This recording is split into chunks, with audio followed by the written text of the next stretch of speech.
Welcome to week 8 of this video tutorial series for virtualracingschool.com with the global Mazda MX-5 Cup car.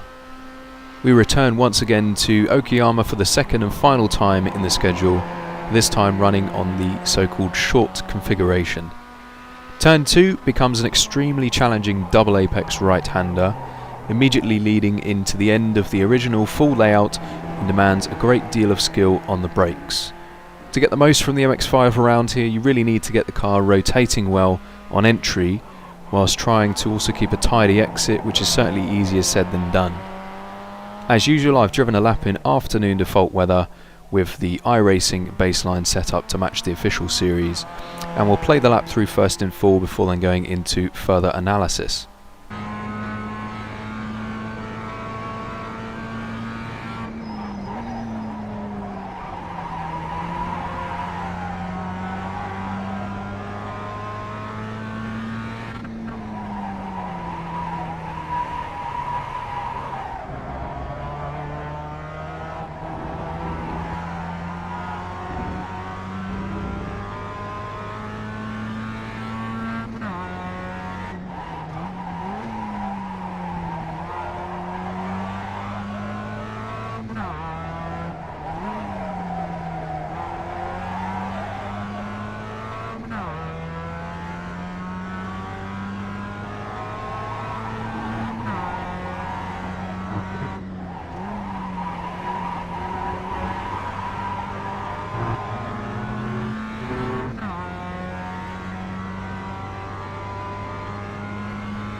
Okay, so that was a 59.850.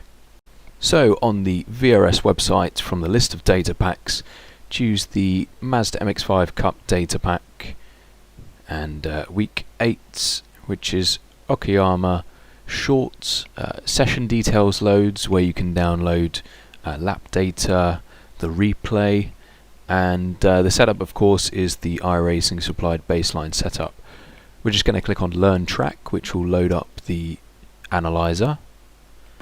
Start to play the lap through. I'm just going to pause it, and for those of you who might be unfamiliar, you can see the steering angle trace through the duration of the lap, as well as the speed of the car and the brake and throttle inputs, and then there's some live inputs at the bottom left.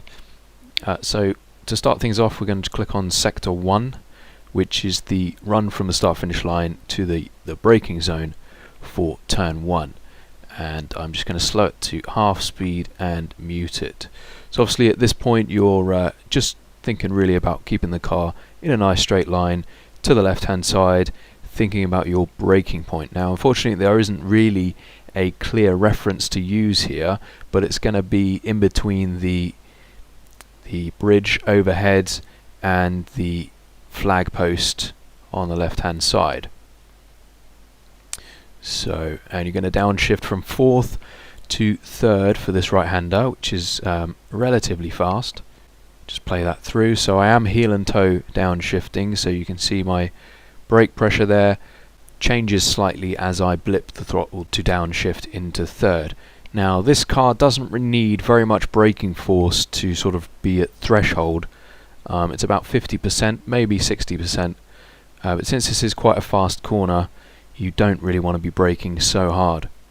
So I'll play it through, turning in just before that flag post on the left, right from the very far edge of the circuit, and then holding those brakes on all the way into the apex, and we'll just show you the chase camera there. So on the apex you want to pick up the throttle quite firmly and then modulate as the car is on the edge of traction, as the car builds traction, and open the car up, use all of the track on the exit. So you'll see I get a little bit of oversteer as I commit to full throttle there, which you can see as a spike or a movement in the steering angle trace, which is okay. It's quite normal to have a little bit of oversteer in this car on the limit. Allow the car to run out all the way to the edge of the circuit. You'll need to do that, assuming that you have committed, as I have done, on the throttle. And then into the very, very tricky double apex right-hander of turn 2 now. Obviously we want to turn in from the very far edge of the circuit, so keep the car nice and straight, keep it over to the left. And in terms of a braking reference, again there isn't really one, just this sort of sandy area in the grass. As that ends, that will be pretty much, as we go to sector 3, your braking reference. Now you'll notice here that as soon as I start braking, I pretty much turn in at the same time, so I've almost turned in just before I started braking there. So we're still in third gear, we've left it in third gear. If you get a really good exit out of turn 1, you might just about reach the rev limiter, but don't worry. Now this time I'm actually left foot braking because it allows me a little bit more control, and you'll see here that I just breathe into the throttle just to stabilize the car on entry. Now the car does tend to get a little bit oversteery if you're not too careful with the brakes, and you also need to be really careful with the steering input as well. Don't overdo it. So on the entry here, slight correction for oversteer as I'm braking harder, and that was my first apex there. So you see that as I hit that first apex, I'm barely breathing on the brake, but I still want to take a little bit of more speed off before the second apex. So the corner will open out slightly, but I don't go any wider than the middle of the circuit in between these two apexes before I sort of retighten the car, and the whole time it's basically one long corner. So you'll see that just before the second apex I squeeze on the brakes a second time just to retighten the car up and ensure that I connect with that second apex, which is super important. And I also breathe on the throttle just before I hit it as well, just to stabilize the car, just to ensure that I'm on the perfect line, before then finally committing to the throttle quite firmly when I actually get fully onto the apex there. So off the curb I'm at full throttle now, and keeping the car relatively far over to the right hand side, so I'm pretty much in the middle of the track, or maybe just over to the left slightly, before I start turning in to the left hander of turn 3 Piper. Now the entry into here is absolutely flat out, and we'll take it to turn 4 because before the apex I do lift out of the throttle. So I've got a full lift, just about to apex, apexing now, and I'm using quite a lot of curb there, and that is why I have to hesitate quite a long time until I leave the curb and the car gets resettled before I can sort of commit to full throttle on the exit. So just take it to cockpit view there. So I've committed to full throttle, and I'm anticipating a little bit of oversteer as I come out wide towards this curb on the exit. So just open the car up, try and reduce the amount that the car is unsettled as much as possible. Use a decent amount of that curb, just make sure that you try and keep it off the grass.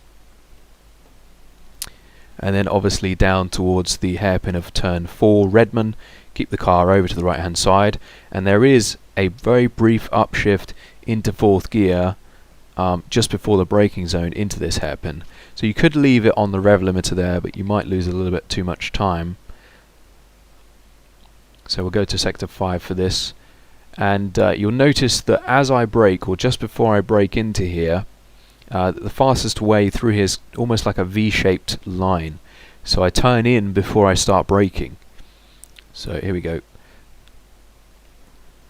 So I'm aimed sort of slightly towards the middle of the circuit, maybe towards the apex before I even start braking, and that takes me on a sort of a diagonal path towards the apex. So braking quite hard initially, and then a couple of blips down 2 gears into 2nd gear, and then I hold the brakes all the way into the apex to keep the front end loaded up and ensure that I make it nice and tight all the way into the apex there.